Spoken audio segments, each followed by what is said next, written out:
કેમ છો વિદ્યાર્થી મિત્રો? સ્વાગત છે તમારું તમારી ચેનલ, જેનું નામ છે કોમર્સ વિથ અને આપણે કરી રહ્યા છે ભાગીદારીના વાર્ષિક હિસાબો. વિદ્યાર્થી મિત્રો, આ ચેપ્ટર એટલું અઘરું છે કે જો તમે મારો વિડીયો નહીં જો ને તો આવડશે જ નહીં. એટલે તો તમે વિડીયો જોવા આવ્યા છો. તો આ વિડીયો પછી તમારે કોઈ બીજો વિડીયો જોવાની જરૂરત નહીં પડશે. તો તમારે આ ચેપ્ટરમાં પહેલેથી લઈને છેલ્લે સુધી બનીને રહેવાનું છે. મારા પહેલા વિડીયોથી લઈને હમણાં સુધીના બધા વિડીયો જોવાના છે, તો તમને આજના વિડીયોમાં પણ સમજ પડશે, ચેપ્ટર સમજ પડશે.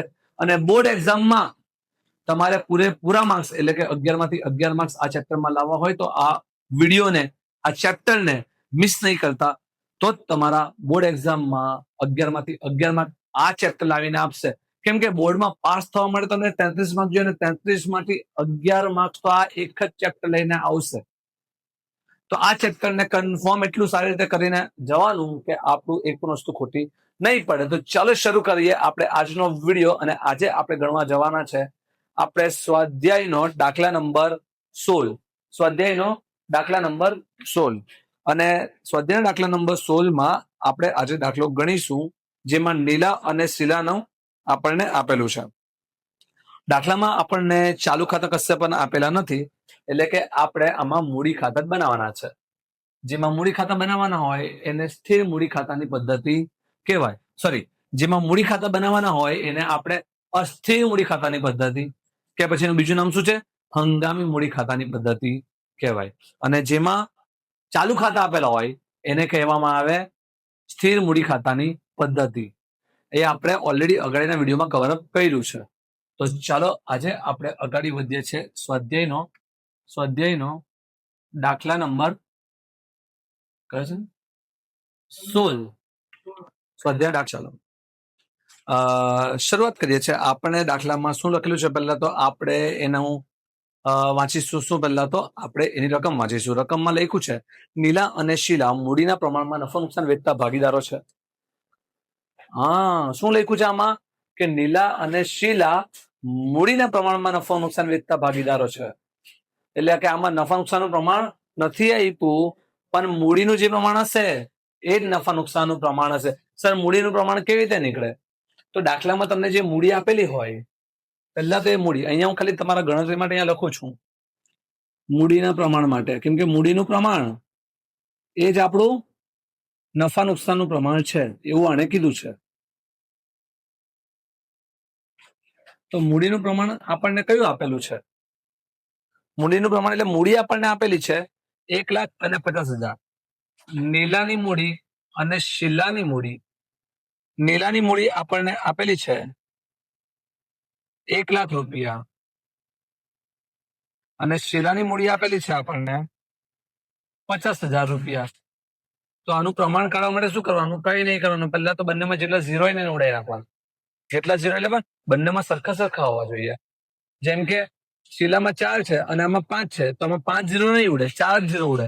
જે બંનેમાં જેટલા હોય એટલા જ ઉડે. 1, 2, 3, 4. 1, 2, 3, 4. હવે બચ્યા 10 અને 5. બંને 5 અને 10. આ 5 ના ઘડિયામાં બંનેમાં આવે એટલે 5 એકા 5 અને 5 દુ 10. એટલે આને કટ કરી નાખ્યું આપણે. એટલે આપણું પ્રમાણ આવી ગયું 2:1. આ આપણું નફા નુકસાનનું પ્રમાણ રહેશે. ચાલો હવે અગાડી વધીએ અને આપણે એકવાર જોઈ લઈએ દાખલામાં ફટાફટ શું શું આપેલું છે. આપણને કાચું સરવૈયું આપેલું છે.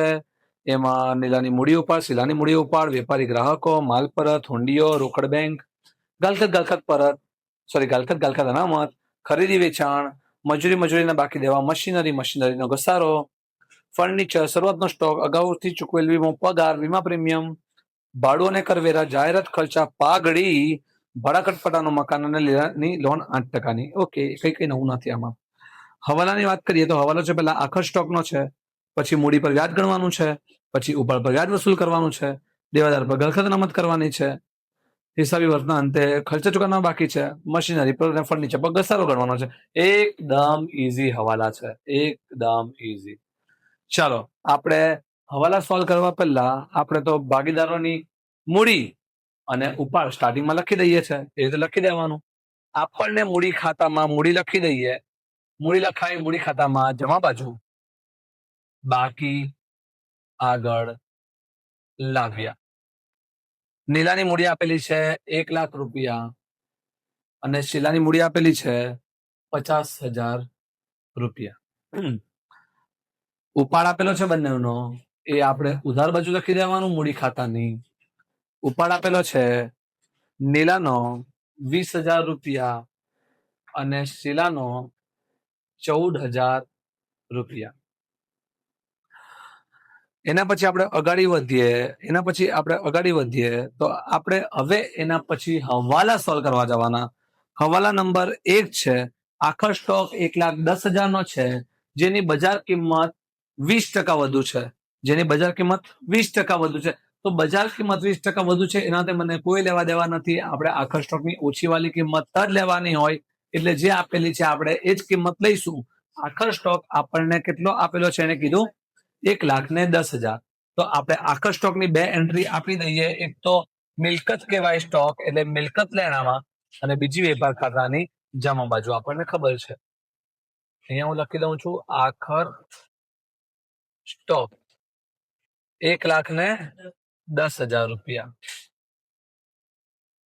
અને બીજી લખી દઉં વેપાર ખાતામાં આખર સ્ટોક 1,10,000 રૂપિયા. ચાલો હવાલા નંબર 2 માં જઈએ. ભાગીદારોને મૂડી પર વાર્ષિક 6% લેખે વ્યાજ ચૂકવવાનું છે. ભાગીદારોને વાર્ષિક મૂડી પર 6% લેખે વ્યાજ ચૂકવવાનું છે. તો આપણને ખબર છે મૂડી પર વ્યાજ આપણે કેવી રીતે ગણવાનું હોય? જે મૂડી આપેલી હોય એના નીચે જ મૂડીનું વ્યાજ લખી દેવાનું. મૂડી જે આપેલી છે મૂડીના નીચે જ મૂડીનું વ્યાજ લખી દેવાનું, અને એની ક્રોસ એન્ટ્રી નફા નુકસાન ફાળવણી ખાતામાં ઉધાર બાજુ આપવાની હોય. આપણને ખબર છે. તો ચાલો આપણે મૂડી પર વ્યાજ ગણીએ.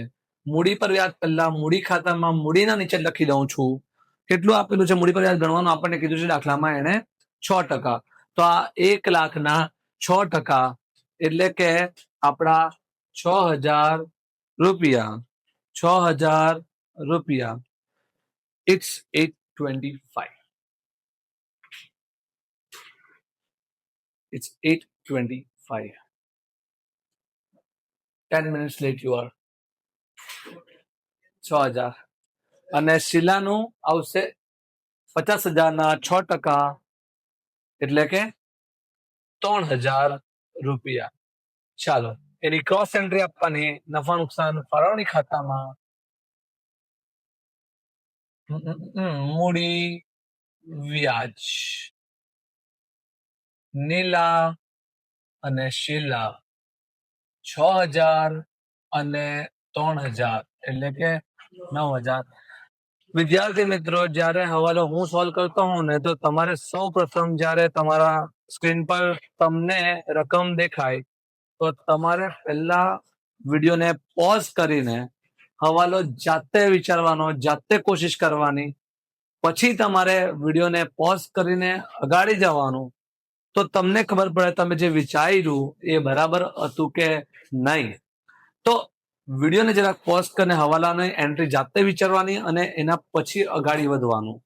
પછી જોવાનું બરાબર છે કે નહીં. બરાબર હોય તો ઓકે છે, નહીં બરાબર હોય તો આપણે આપણી ભૂલને સુધારવાની. ચાલો આપણે હવે મૂડી પર તો વ્યાજ ગણી નાખ્યું છે. એકદમ ઈઝી છે. હવાલા નંબર 3 પર જઈએ. ભાગીદારો પાસેથી ઉપાડ પર વ્યાજ વસૂલ કરવાનું છે. નીલા પાસે 900 અને શીલા પાસે 600. ઉપાડ પર વ્યાજ ગણવાનું નથી, ગણીને આપી જ દીધું છે. ઉપાડ પર વ્યાજ ક્યાં લખાય? ઉપાડના નીચે, અને ક્રોસ એન્ટ્રી નફા નુકસાન ફાળવણી ખાતામાં. એટલે અહીંયા લખી દઉં ઉપાડ વ્યાજ. કેટલું આપેલું છે નીલાનું? કેટલું? 900 અને શીલાનું 600. એની ક્રોસ એન્ટ્રી સામે ઉપાડ વ્યાજ નીલા શીલા. મારી જોડણીમાં નાની મોટી ભૂલો હોઈ શકે છે, કેમ કે હું અકાઉન્ટ નો સર છું, ગુજરાતીનો નહીં. ઓકે. નીલા 900 અને શીલા 600. 9 ને 6 15. ચાલો અગાડી જઈએ. દેવાદાર પર 5% ગાલખાત અનામતની જોગવાઈ કરવાની છે. ગાલખાત અનામત હવાલા નંબર નેક્સ્ટ. ગાલખાત અનામત એટલે કે દેવાદાર પાસે જે રૂપિયા નથી મળવાના એને કહેવાય ગલખાત અનામત મને લાગે છે કે નથી મળવાના, એને કહેવાય ગલખાત અનામત. તો એ દેવાદારમાંથી શું થાય? માઇનસ. તો દેવાદારો પહેલા તમે મિલકત ગણાવા એટલે કે પાકા સરવૈયામાં કાચા સરવૈયાની અંદર તમે ચેક કરો, એને ઉધાર બાજુ તમને દેખાશે દેવાદાર. દેવાદાર ને લખ્યો હોય તો ગ્રાહક લખ્યો હશે, દેવાદાર નહીં તો ગ્રાહક લખ્યો હશે. તો મિલકતોમાં લખીએ આપણે ગ્રાહકો. હા, ગ્રાહકો એટલે કે 90,000 એ જ આપણા દેવાદાર છે, માઇનસ ગલખાત અનામત 5% એટલે 90,000 ના 5% એટલે કે 4,500 એટલે 85,500. ચાલો, ગલખાત અનામતનો જેવો હવાલો આવે આપણે એક ફિક્સ ફોર્મેટ લખવાનું, નફા નુકસાન ખાતામાં ઉધાર બાજુ અહીંયા હું લખી દઉં છું, ગલખાત જૂની વત્તા ગલખાત નવી વત્તા ગલખાત અનામત નવી માઇનસ ગલખાત અનામત જૂની. ચાલો, ગલખાત નવી એટલે કે હવાલાની અને ગલખાત જૂની એટલે કે કાચા સરવૈયાની. એટલે આપણે જે લઈને આવ્યા 4,500 એ આપણે ક્યાંથી લઈને આવ્યા છે? એ આપણે લઈને આવ્યા હવાલામાંથી, એટલે એને કહેવાય નવી. તો ગલખાત અનામત નવી છે 4,500. જૂની આપણને કાચા સરવૈયામાં ચેક કરીએ, ગલખાત આપ્યું છે કે નથી આપ્યું. ગલખાત જૂની આપેલી છે, જે ઉધાર બાજુ આપેલી હોય કાચા સરવૈયામાં તે, એટલે કે 400 રૂપિયા. અને ગલખાત અનામત જૂની આપેલી છે 1,300 રૂપિયા, એ જમા બાજુ આપેલી છે. ચાલો, ગલખાત નવી આવશે નહીં, કેમ કે એનો હવાલો આપેલો નથી. તો આને પ્લસ કરીએ, 4,500 ને 400 4,900 અને એમાંથી 1,300 જાય તો 3,600 રૂપિયા સીધા બહાર. ચાલો, આ પણ હવાલો થઈ ગયો છે કમ્પ્લીટ. નેક્સ્ટ હવાલો, હવાલા નંબર 5 પર આપણે જઈએ. હવાલા નંબર 5 પર જઈએ. હિસાબી વર્ષના અંતે ચૂકવવાના બાકી ખર્ચા આ મુજબ છે. ભાડું 300 અને પગાર 950. ખર્ચા ચૂકવવાના બાકી છે એટલે એ તો આપણું દેવું છે. સર ચૂકવવાના બાકી છે તો હું ત્યાં ખર્ચા તો કહેવાય, એટલે આપણે એને પાછળ લખવા પણ પડે છે. એમાં જે ખર્ચા જ્યાં લખાય ત્યાં, એને બે ખર્ચા કીધા છે, ભાડું અને પગાર. ભાડું અને પગાર કા લખાય? નફા નુકસાન ખાતામાં લખાય. નફા નુકસાન ખાતાની આપણે ઉધાર બાજુ જવાનું અને લખી દઈએ. પહેલા ઉપર ચેક કરવાનું કે ભાડું આપણને આપેલું છે. આપણને ભાડું અને કરવેરા અહીંયા આપેલું દેખાય છે. કેટલા આપેલા છે? 2,000 રૂપિયા. 2,000 છે, 12,000 છે. 1 2 3 4 5 12,000. તો ભાડું છે 12,000 રૂપિયા વત્તા ચૂકવવાનું બાકી કેટલા રૂપિયા?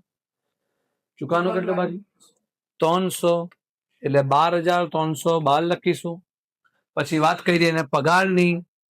પગાર પણ ઉપર આપેલો છે 23,000 નો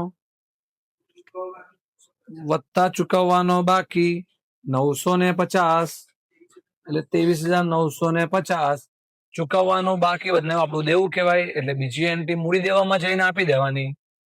આપણે આપી દઈએ છીએ ત્યાં ચૂકવવાનું બાકી ભાડું અને ચૂકવવાનો બાકી પગાર. ચૂકવવાનું બાકી ભાડું 300 રૂપિયા અને ચૂકવવાનો બાકી પગાર 950 રૂપિયા આપણે લખી દીધો છે. ચાલો અગાડી જઈએ આપણે. Easy હવાલા number 6. મશીનરી પર 10% અને ફર્નિચર પર 5% ઘસારો ગણવાનો છે. મશીનરી આપેલી છે આપણને ઉપર અને મશીનરીના નીચે જ આપણને મશીનરીનો ઘસારો પણ આપેલો છે. તો આપણે અગાડી દાખલામાં કરેલું હતું એવી રીતે સેમ કરીશું. જ્યારે મશીનરી અને એનો ઘસારો એટલે કોઈ પણ મિલકત અને એનો ઘસારો ઓલરેડી કાચા સરવૈયામાં આપ્યો હોય તો, અને આપણે હવાલામાં પાછો આપણને ઘસારો ગણવાનું કીધું હોય તો પહેલા એને પ્લસ કરી દેવાનો, જે જૂનો ઘસારો એટલે કે કાચા સરવૈયાનો ઘસારો હોય એને. તો ચાલો પહેલા મિલકત ગણવામાં લખીએ આપણે. મશીનરી 36,500 ની આપેલી છે અને જૂનો ઘસારો એટલે કે કાચા સરવૈયાનો ઘસારો આપણને આપેલો છે 3500 રૂપિયા. એટલે કે 40,000 રૂપિયા મશીનરી થઈ ગઈ. એમાંથી આપણે ઘસારો માઇનસ કરીશું 10% જે કીધો છે, એટલે કે 4,000 રૂપિયા, એટલે બહાર આવશે 36,000 રૂપિયા. ઘસારો આપણે મશીનરી પર ગણી નાખ્યો છે. કોઈ બીજા પર પણ ગણવાનો છે? ફર્નિચર પર ગણવાનો છે. ઉપર કાચા સરવૈયામાં જઈને ચેક કરો તમે કે ફર્નિચર કેટલાનું છે. ઉપર ફર્નિચર આપણને આપેલું છે કાચા સરવૈયામાં 12,000 રૂપિયાનું. એના પર ઘસારો ગણવાનો છે 5%, એટલે કે 600 રૂપિયા આવશે. એને માઇનસ કરીએ તો 11,400 રૂપિયા આવશે. ચાલો આપણે આગળ વધીએ. આપણા હવાલા બધા થઈ ગયા છે. એકદમ ઈઝી હવાલા હતા. હવાલામાં કંઈ પણ નથી કરવાનું. હવે આપણે ધીમે ધીમે સોલ્વ કરવા જઈએ. ઉપર કાચા સરવૈયામાંથી જનરલી આપણે ખાલી જમા બાજુનું સોલ્વ કરતા હોઈએ છીએ. આ વખતે આપણે જમા અને ઉધાર સાથે સોલ્વ કરી નાખીએ. કારણ કેમ કે ઉધાર અને જમા બંને બાજુમાં બધું આપેલું છે. આ વખતે 99% વસ્તુઓ. એટલે આપણે આ વખતે ઉધાર અને જમાનું એક સાથે સોલ્વ કરતા જઈએ, જે આપણું બાકી છે તે. એટલે મૂડી દેવામાં પહેલા આપણે વાત કરીએ. જે બાકી છે જમા બાજુનું છે સીધું.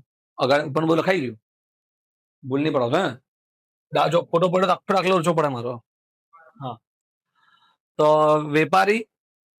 વેપારી આપણા લેનારો કહેવાય. 60,000 રૂપિયા. માલ પરત, એમાં બે વસ્તુ હોઈ શકે, ખરીદ માલ પરત અને વેચા માલ પરત.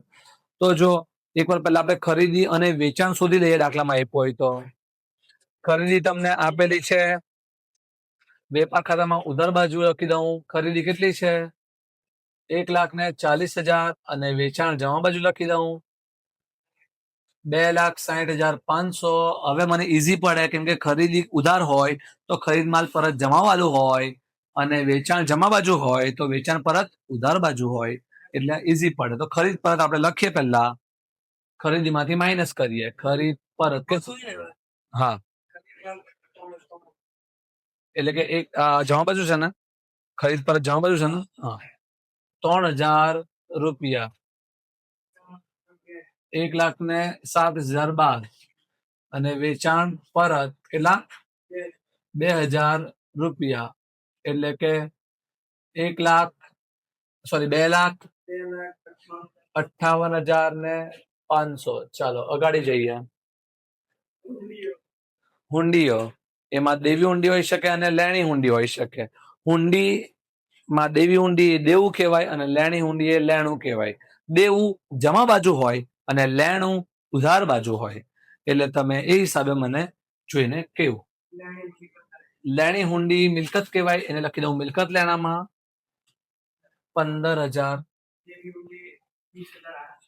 દેવી હુંડી દેવું કહેવાય 20,800. ચાલો અગાડી જઈએ આપણે. રોકડ અને બેંક, આમાં પણ બે વસ્તુ હોઈ શકે. જો ઉધાર અને જમા આપ્યું છે, જમા બાજુ તો દેવું હોય, એટલે જમા બાજુ બેંક ઓવરડ્રાફ્ટ હશે અને ઉધાર બાજુ રોકડ શિલ્લક હશે.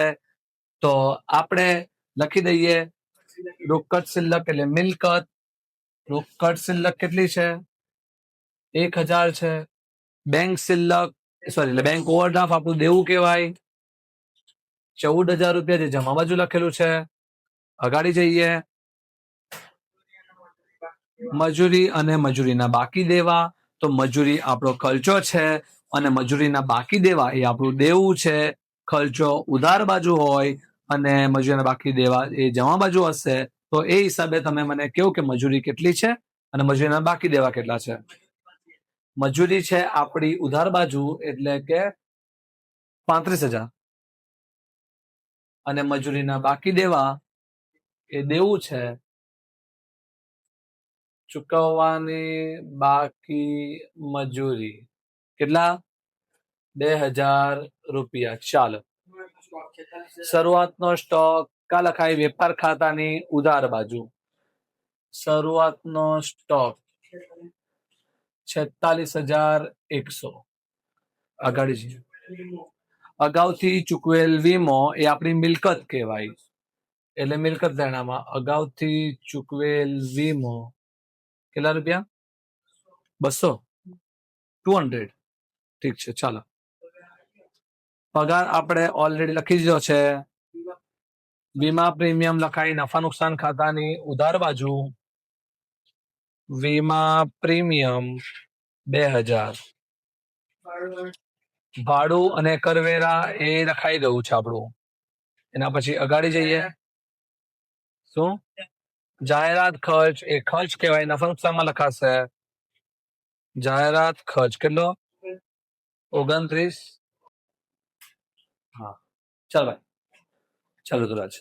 જાહેરાત ખર્ચ 2900 રૂપિયા આપણે લખી દીધો છે. ચાલો અગાડી જઈએ. પાઘડી આપણી મિલકત કહેવાય. મિલકત લેણામાં રકમ બોલો. 72,000 રૂપિયા.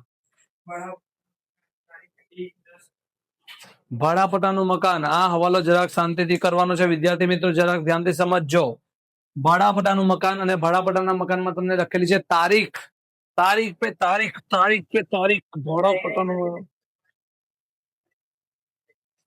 શાંતિ રાખ. અરે તારો વાંક છે, હું કહું છું શાંતિ રાખ. ભાડાપટ્ટાનું મકાનમાં તમને આવું લખેલું છે, તમે એને ખરીદ્યું છે 1/10/14 થી. આપણું વર્ષ કયું ચાલે છે? તમે કાયદેસરની ઉપર ચેક કરો, તારીખ લખી છે 31/3/17. એટલે આ ભાડાનું મકાન 5 વર્ષ માટે છે તો ખરી, પણ હમણાંથી 5 વર્ષ માટે નથી. 1/10/14 થી 5 વર્ષ માટે છે. એટલે એનાથી ફરક આપણને શું પડે? હમણાં સુધી જેટલું આપણી પાસે આવતું હતું ને એ આ વર્ષથી જ આવતું હતું. આગળ તમે કોઈ પણ દાખલા ચેક કરી શકો છો. એટલે કે એને જેટલો ટાઈમ પીરિયડ બાકી હોય, એટલે એ જેટલા સમય જો આપણી પાસે રહેવાનું હોય એટલાથી ભાગાકાર કરવાનું હોય. આમાં આપણે પૂરેપૂરું 5 વર્ષ ભાગાકાર નહીં કરી શકીએ. જેટલો સમય ઓલરેડી ચાલ્યો ગયો છે એને ભાગાકારમાં નહીં લેવાય. એટલે આપણે કઈ રીતે કરીશું હું સમજાવું છું. જો આ આપણે જે મકાન જે છે આપણે 1/10/14 થી લઈને 5 વર્ષ માટે છે. આપણે 5 વર્ષની ગણતરી મૂકીએ. 5 વર્ષ એટલે ક્યારે પતે? તો 1/10/14 થી આ વર્ષ પહેલું તો આપણું કમ્પ્લીટ થઈ ગયું. 31/3/15 કમ્પ્લીટ થઈ ગયું પહેલું વર્ષ. પછી 1/4/15 થી 31/3/16 પૂરેપૂરું. 1/4/16 થી 31/3/17. 1/4/17 થી 31/3/18. 1/4/18 થી 31/3/19. કેટલા વર્ષ થયા? જો આ 6 મહિના એટલે અડધું વર્ષ એટલે 0.5 કહું. આ આખું વર્ષ 1 વર્ષ 1 વર્ષ 1 વર્ષ 1 વર્ષ. હજુ પણ કેટલા વર્ષ થયા? 4.5 વર્ષ જ થયા. અને હજુ આપણને કેટલા મહિના જોઈએ? 6 મહિના જોઈએ. તો 1/4/19 થી 1/10/19 એટલે 6 મહિના થઈ જાય. 0.5. અને આવી રીતે આપણા 5 વર્ષ થયા. તમે ચેક કરી શકો છો. 1/10/14 થી 31/3/15 એમાં અડધું વર્ષ હતું. અહીંયા 1 વર્ષ 1 વર્ષ 1 વર્ષ 1 વર્ષ. આ 4 વર્ષ પૂરેપૂરા. જયારે ખરીદ્યું ત્યારે અડધું વર્ષ અને છેલ્લે આપણે અડધું વર્ષ, એટલે 5 વર્ષ આવી રીતે થાય. આ મકાન આપણું વર્ષ હમણાં કયું ચાલે છે? 16-17 ચાલે છે. સર ખબર કઈ રીતે પડે? કેમ કે આપણું જે પાકું સર્વેયું જે છે ને એ તમને ક્યારનું આપ્યું છે? 31/3/17 નું આપેલું છે. તમે ઉપર હેડિંગ ચેક કરી શકો છો. 31/3/17 નું. એટલે કે આટલો સમયગાળો ઓલરેડી વીતી ગયો છે અને આ વર્ષથી આપણે ગણવાનું છે. એટલે કે કુલ 5 માંથી આ 1.5 વર્ષ તો ચાલ્યું ગયું છે. તો બાકી કેટલા રહ્યા? 3.5. 3.5. એટલે આ વખતે આપણે ભાગાકાર કેટલાથી કરીશું? 3.5 થી, ના કે 5 થી પૂરેપૂરા. એટલે કે આપણે જેટલું માંડી વાળવાનું છે ભાડાપટ્ટાનું મકાન, જેટલું માંડી વાળવાનું છે ભાડાપટ્ટાનું મકાન, તો કેટલું માંડી વાળીશું? તો અહીંયા લખું છું માંડી વાળેલ ભાડાપટ્ટા. આપણને 14,000 નું આપેલું છે ભાગ્યા 3.5 એટલે આવશે 4,000 રૂપિયા. એકદમ ઈઝી. સમજ પડી? ચાલો તો ભાડાપટ્ટાનું મકાન આપણે મિલકતમાં લખીએ. મિલકત કહેવાય. 14,000 રૂપિયા માઇનસ માંડી વાળેલ કેટલા રૂપિયા? 4,000 રૂપિયા. 10,000 રૂપિયા. અને જેટલું માંડી વાળેલું નુકસાન થઈ ગયું એટલે નફા નુકસાન ખાતામાં ખાલી ભાડા પટ્ટાનું મકાન લખ્યું ને, કારખાનું નહીં લખ્યું ને? ઓકે, તો માંડી વાળેલ ભાડા પટ્ટા 4,000 રૂપિયા. ચાલો, નીલાની 8%ની લોન. નીલા ને, લીલાની, લીલા, હા રામલીલા યાદ આવી ગઈ. લીલાની 8%ની લોન દેવું કેવાય. લીલાની 8%ની લોન કેટલા રૂપિયા છે? 30,000. અને લોન છે તો લોન પર શું ચૂકવવું પડે? વ્યાજ 8%. લોન ક્યારે લીધી? કઈ તારીખ આપી છે સર? આપી છે 1/11/16. એટલે કે ખાલી ને ખાલી 5 મહિનાનું વ્યાજ આવશે. કેમ કે 11મા મહિનાનો પહેલી તારીખથી છે, એટલે 11મો મહિનો પણ પૂરેપૂરો ગણાશે. 11, 12, પહેલો, બીજો અને ત્રીજો. અહીંયા લખું છું, નીલાની લોનનું વ્યાજ 30,000 ગુણ્યા 8% ગુણ્યા 5/12 1,000 રૂપિયા. ચાલો, આપણને લોન પર વ્યાજ એવું કઈ આપેલું હતું નહીં, એટલે ચલો આપણે આને એન્ટ્રી આપી દઈએ. એક તો ખર્ચો કહેવાય, એટલે નફા નુકસાન ખાતામાં ઉધાર બાજુ લોન વ્યાજ 1,000 રૂપિયા, અને દેવું પણ કહેવાય. એટલે ચૂકવવાનું બાકી લોન વ્યાજ કેટલું? 1,000 રૂપિયા. કોઈ ડાઉટ આમાં? એકદમ ઈઝી, એકદમ ઈઝી. આપણા બધા હવાલાને બધી વસ્તુ થઈ ગઈ છે. હવે ખાતાને બંધ કરવાના છે. તો હવે ખાતાને બંધ કરીએ તો આપણે જોઈએ તો કઈ બાજુ વધારે? હા, જમા બાજુનું મને પહેલા વધારે લાગે છે, તો જમા બાજુને બંધ કરીએ. 3,68,500. 3,68,500. અહીંયા આવશે આપણો કાચો નફો.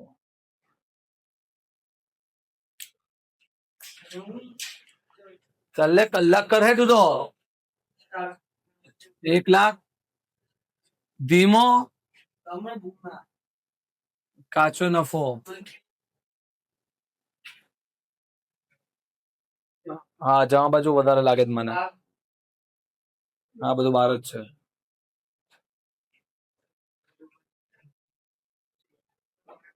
હા, લખું નહીં, બેશરમ, તારા માટે જ કરું છું. ચોખ્ખો નફો કેટલો? 1,06,50.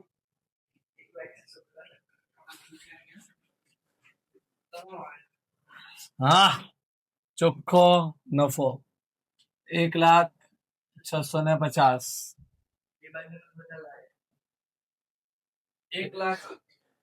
એટલું જોતા પણ આવતું એટલું વધારે હોય ને. 1,02,150. 1,02,150. અહીંયા આવશે આપણો વહેંચણી પાત્ર નફો કેટલો? 93,150. અને નીલા અને શીલાને વેચી દઈશું, અને પ્રમાણ આપણે શોધેલું હતું 2:1. 62,100.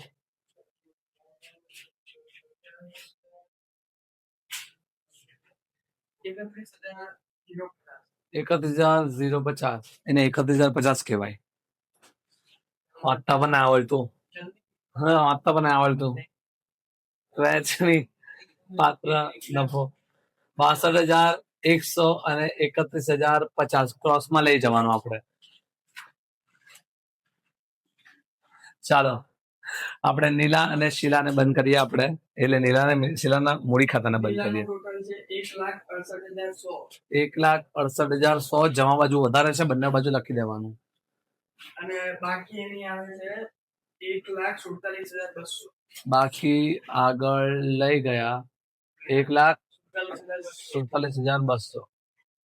ચાલો, શીલાની વાત કરીએ તો શીલાનું ટોટલ છે 84,050. 84,050 માઇનસ કરી દે આમાંથી. 69,450. ચાલો, હવે અહીંયા મૂડીમાં લખી દઈએ જે આવ્યું તે આપણું. નીલા અને શીલા. નીલાનું આવ્યું છે 47, 200 અને 69, 450 ટોટલ 2,55,600. હા તો લખાવ ટોટલ આવે પેલા ધીમો 2,16,650. કેટલો ધીમો હવે ટોટલ મારાનું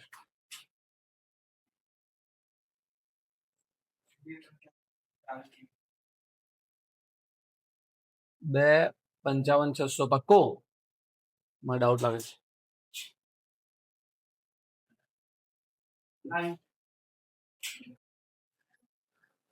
ઠીક છે ચાલો આઈ હોપ આ દાખલો ફાઇનલી પૈતો છે આપણો આ દાખલામાં થોડું ઘણું ડિસ્ટર્બન્સ હોઈ શકે અમારી પાસે ધીમો માણસ છે એટલે ચલાવી દઉં થોડું દાખલામાં ભારે ધીમો માણસ છે એટલે અમારે સમજાવવું પડે ને વારંવાર તો ચલો આપણે મળીએ એના પછી નેક્સ્ટ વિડીયોમાં તો વિડીયોમાં છેલ્લે સુધી રહેજો આપણે મળીએ નેક્સ્ટ વિડીયોમાં અને ચેનલ સબસ્ક્રાઇબ કરી દેજો મિત્રો સાથે શેર કરી દેજો જય હિન્દ એ ભારત આજે